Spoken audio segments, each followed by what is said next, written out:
J'aime souvent dire que le succès des champions se trouve dans leur histoire. Et aujourd'hui, j'aimerais te raconter mon histoire de 2019, les échecs que j'ai enregistrés et comment ça m'a aidé à pouvoir organiser mon 2020 afin d'avoir du succès. Vous savez, un mentor me dit toujours, tu sais, Matt, n'envie pas les personnes qui réussissent jusqu'à ce que tu saches quels sont les défis que ces personnes ont relevés. Si tu es prêt à boire la coupe amère que ces personnes ont bu, alors ça veut dire que tu es qualifié pour avoir le même succès qu'eux. Alors aujourd'hui, je vais t'exposer les échecs que j'ai enregistrés en 2019 et comment je me suis positionnée pour éviter les mêmes échecs en 2020.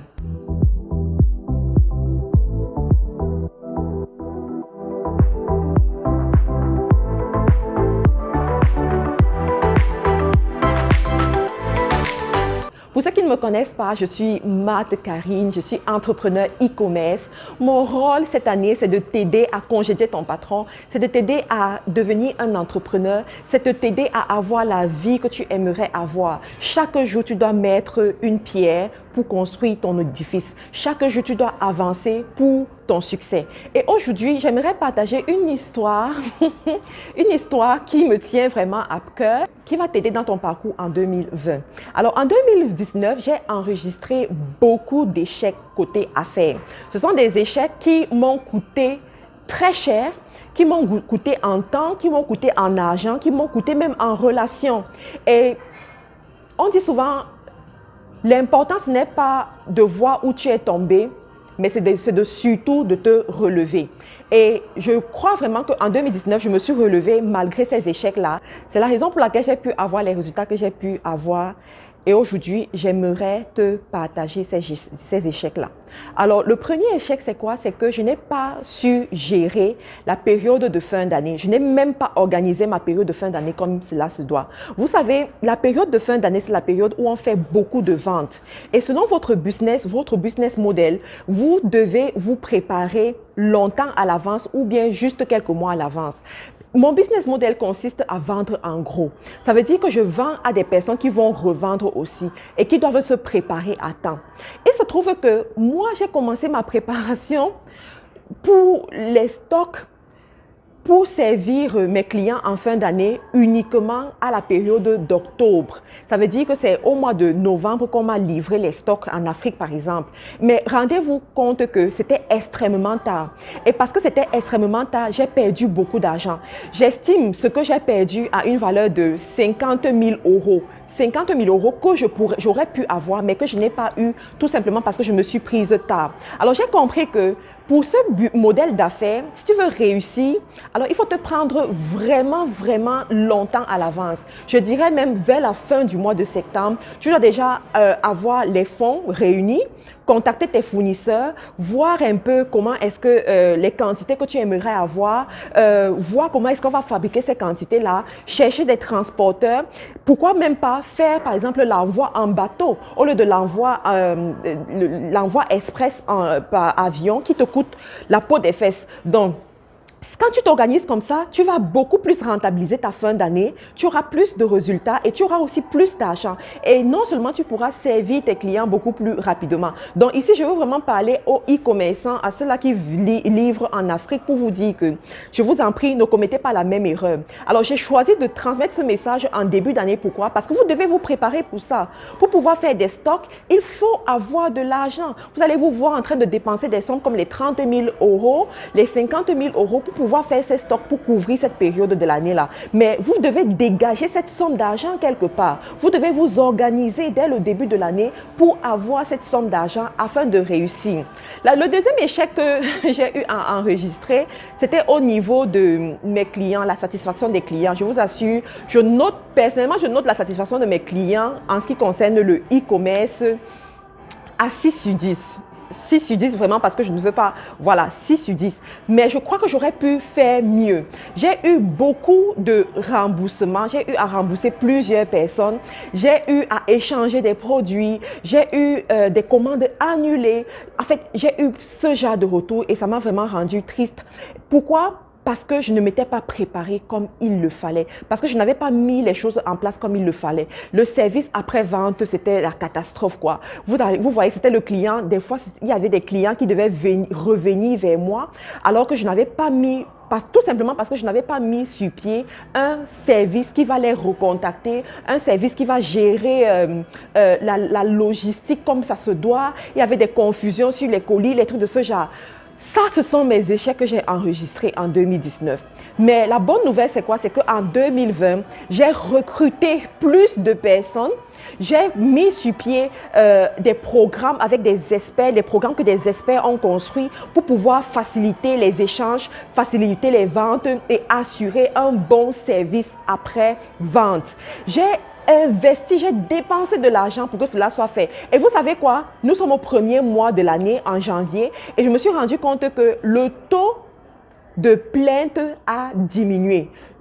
En 2019, par exemple, quand je me réveillais le matin, je ne voulais même pas ouvrir mon téléphone ni ouvrir mon ordinateur parce que quand j'allais ouvrir, directement, j'allais avoir plein de notifications et c'était des notifications de plaintes. C'était des gens qui me contactaient pour se plaindre que leur colis n'est pas encore arrivé, les délais sont dépassés, ils n'ont pas reçu ce qu'ils voulaient. En fait, c'était trop compliqué pour moi et ça me rendait triste. Je me posais même des questions sur mon business. Mais quand je me suis assise pour réfléchir par rapport à ça, j'ai vu ce qui manquait et j'ai investi ce qui manquait. La troisième des choses qui s'est passée, c'est quoi? C'est que je ne travaillais pas avec les experts. Et parce que je ne travaillais pas avec les experts, je faisais ce que mon entendement me disait que c'était bien. Je faisais ce que je croyais être bien. En fait, je me contentais à observer les autres personnes et à copier ce qui était visible. Alors que, vous voyez, ce n'est que la face visible de l'iceberg que nous voyons quand nous voyons une personne réussir. Nous ne savons pas tout ce qui se fait derrière. Il y a plusieurs personnes qui me voient, par exemple, vendre les gaines. Elles se disent que, oh oui, moi aussi je vais me lancer dans la vente des gaines comme Matt, je vais commencer à vendre en gros en Afrique. Mais elles ignorent tout le processus que nous avons mis derrière à partir des usines avec lesquelles nous travaillons, la logistique, les investissements financiers, l'engagement des personnes, le recrutement des personnes sur place pour pouvoir gérer tout ça. Il y en a qui disent, oh, je vais faire le dropshipping comme Matt, mais elles ignorent tout ce qui s'est passé derrière. En 2020, fin 2019, début 2020, j'ai engagé des professionnels. Je suis allée payer des experts pour qu'ils travaillent sur mon site internet, pour qu'ils travaillent sur ma stratégie de recrutement des nouveaux employés, pour qu'ils travaillent sur le degré de rentabilité que nous devons avoir, auquel nous devons atteindre après chaque mois, par exemple. Vous savez, une fois, Jack Ma, je suivais une interview de Jack Ma qui parlait de la croissance d'Alibaba. Et il disait, la majorité de ce qui se passe dans Alibaba, lui-même, il ne connaît pas le faire. Son secret, c'est qu'il recrute des personnes qui sont plus intelligentes que lui, des personnes qui ont de grandes capacités que lui. Et il paye ces personnes-là. Et lorsqu'il a ces personnes auprès de lui, elles vont l'aider à aller encore plus vite, à aller à la vitesse lumière. Et personnellement, c'est ce que j'ai décidé de faire en 2020 et je crois que c'est en train de donner des fruits et ça va donner encore plus de fruits dans les mois qui suivent. L'un de mes échecs aussi en 2019, c'était quoi? C'était d'avoir des pensées limitantes. J'étais vraiment limitée au niveau de certaines croyances qui me faisaient croire qu'en tant que femme noire, je ne peux pas atteindre en fait, un certain niveau de prospérité en affaires. Je pensais qu'il me fallait beaucoup de temps pour atteindre certains revenus, par exemple. Je me disais, pour avoir les revenus de 100 000 euros par mois, peut-être qu'il me faut être en affaires pendant 5 ans, pendant 10 ans. Et du coup, ça me faisait avancer à pas de tortue. Mais il se trouve que je me suis connectée à certaines personnes. Je me suis connectée à certaines personnes qui sont déjà dans ces réalités, qui sont déjà à la dimension des millions en euros. Et je me suis rendu compte que, mais non, je peux aller à la vitesse à laquelle je m'impose. Je peux aller à la vitesse à laquelle je suis prête à aller si je suis prête à payer le prix pour ça. Et vous savez quoi? J'ai décidé que 2020, ce sera l'année effective de mes millions en livres sterling. Et rien n'est prêt à m'arrêter pour ça et rien ne m'arrêtera pour ça. Et j'aimerais vous communiquer aussi cette ferveur. J'aimerais aussi vous communiquer cette façon de penser. Je vous invite déjà à recenser les échecs que vous avez eus en 2019 et à trouver des solutions pour ne plus avoir les mêmes échecs en 2020. Et vous allez voir la transformation que ça va causer dans votre business. Vous allez voir aussi la motivation que ça va vous donner pour pouvoir aller briser les codes, pour pouvoir aller vraiment atteindre le niveau de succès que vous voulez atteindre.